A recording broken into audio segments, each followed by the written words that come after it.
Bobbin मधला दोरा आहे ना आपला निसटला का असा प्रॉब्लेम येतो बरं का.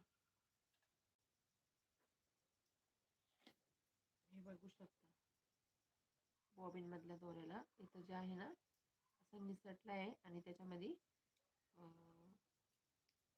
बुर्श म्हणजे दोऱ्याचे जे असं बुनका तयार होतो का दोऱ्याचा तो अटकलेला आहे.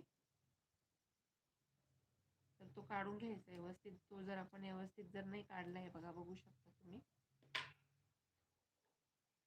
दोऱ्यामध्ये असं एवढं जाड आलेलं आहे. तर तो जर आपण नाही काढला व्यवस्थित तर बॉबिन आहे ना ती आपली खराब होऊ शकते.